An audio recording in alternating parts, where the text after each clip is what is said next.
Since when did being a citizen stop protecting you? You were told it was all about health, about protecting families, about testing, about safety. Every swab, every form, every little sacrifice for the greater good. But something in that fog of fear and compliance, something else was happening. Between 2020 and 2024, the Department of Homeland Security quietly collected DNA from Americans, citizens. No warrants, no convictions, just a swab and silence.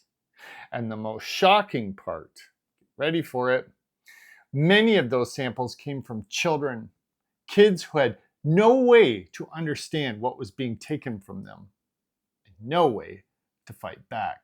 We decided long ago that the dangers of excessive and unwarranted concealment of pertinent facts far outweigh the dangers which are cited to justify it. That's not a conspiracy theory. It's documented. According to Wired magazine, the Department of Homeland Security admitted to collecting DNA from thousands of Americans, ordinary citizens, between 2020 and 2024. This comes from Wired magazine, September 2025. According to newly released government data analyzed by Georgetown Law's Center on Privacy and Technology, the Department of Homeland Security, which oversees CPB, collected the DNA of nearly 2,000 US citizens between 2020 and 2024 and had it sent to CODIS, the FBI's nationwide system for policing investigations. An estimated 95 were minors, some as young as 14. The entries also include travelers never charged with a crime and dozens of cases where agents left the charges field blank. In other files, officers invoked civil penalties as justification for swabs that federal law reserves for criminal arrests.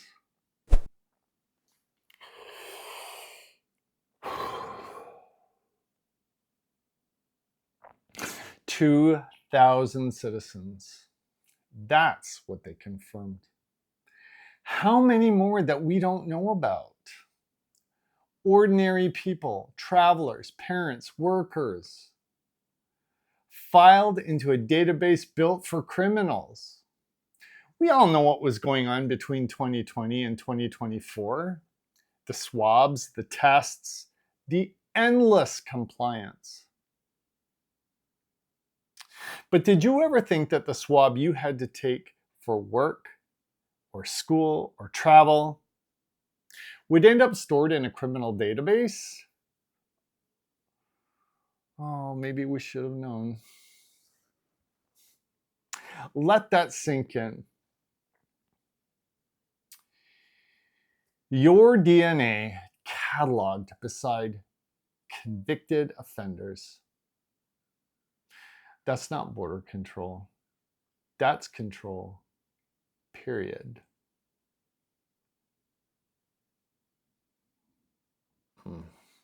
They said it was about verification.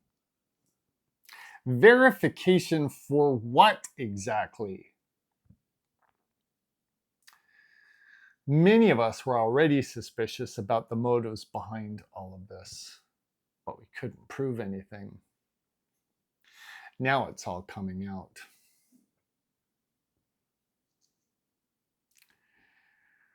Those swabs weren't medical after all, or at least not completely.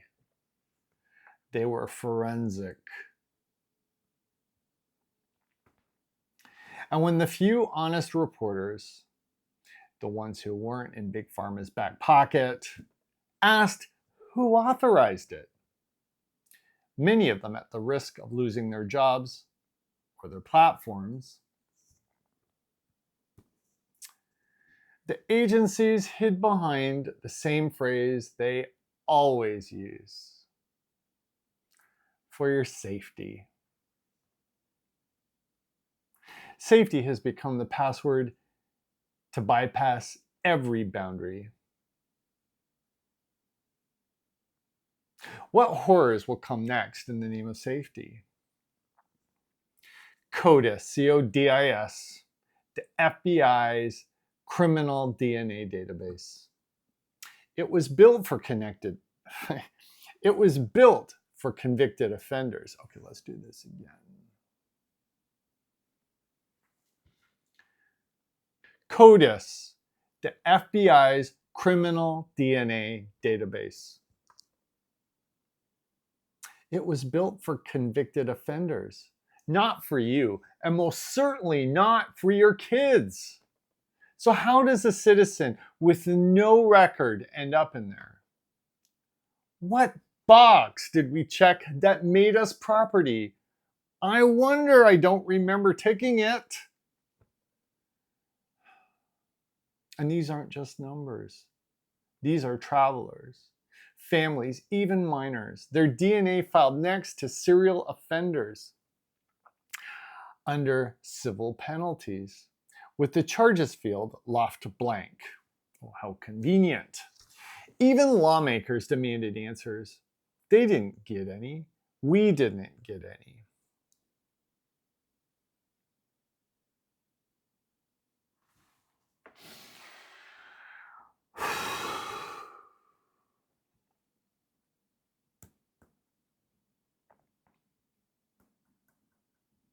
Look, you can replace a license.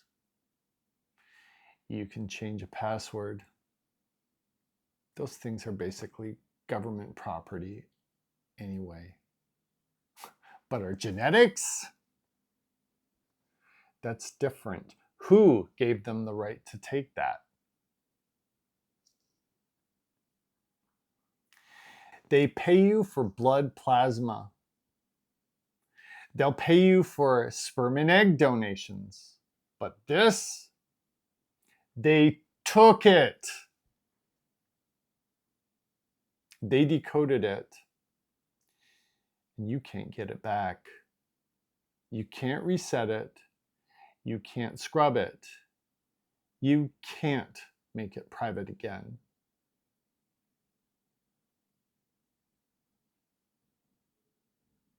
That's supposed to mean something sacred. Yet our own government treated it like another data point. Something to feed a contractor, something that likely makes big money for a corporation doing government research. It's always government research. It's disgusting.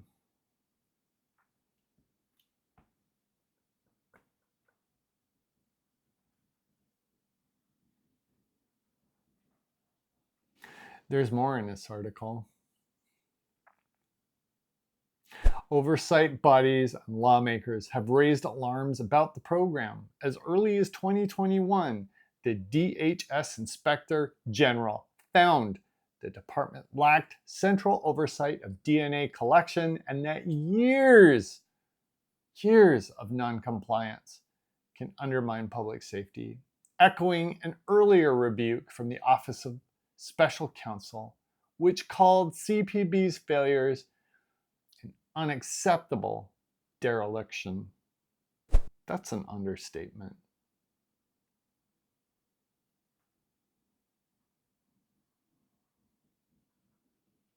Is this really about national security? I don't think so. Doesn't seem like it. This is about something else. Something sinister. Profit? Maybe. There's always profit. Perhaps the beginnings of a pre-crime database. I've read articles about that before. It's not like that's not a thing. Because DHS doesn't process DNA alone. Private labs do, contractors, data firms. The same ones that turned our clicks and faces into products. Now they have our bloodlines too. We did not give permission, and we will never be compensated. I can almost guarantee it. Not that any amount of compensation could ever make up for yet another breach of trust from our government. Do you still trust them?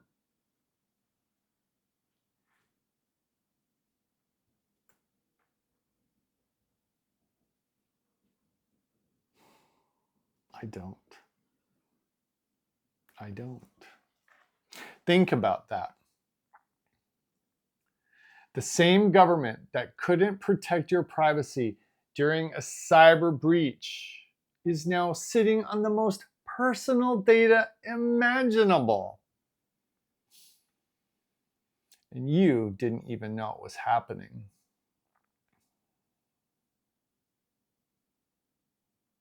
They keep taking more and more and more of our data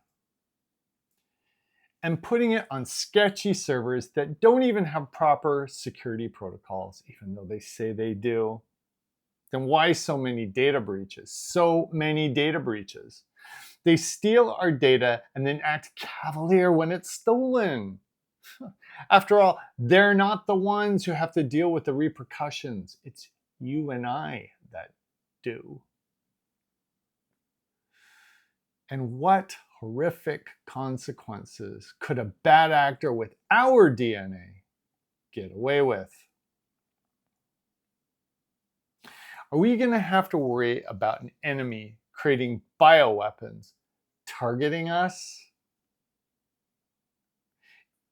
If this is what they can take from citizens, what's left that's truly ours?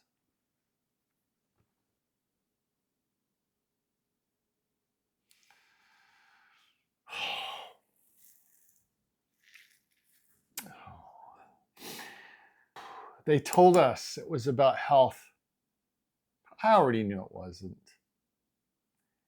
Did you? It was never about keeping us safe. That was pretext, the cover to get away with what they did to us. It was about stealing our God-given genetic code and using it for God only knows what. You know, I don't know what's left to take. But when they finally figure out what's next, are you going to let them take it? We decided long ago that the dangers of excessive and unwarranted concealment of pertinent facts far outweigh the dangers which are cited to justify it.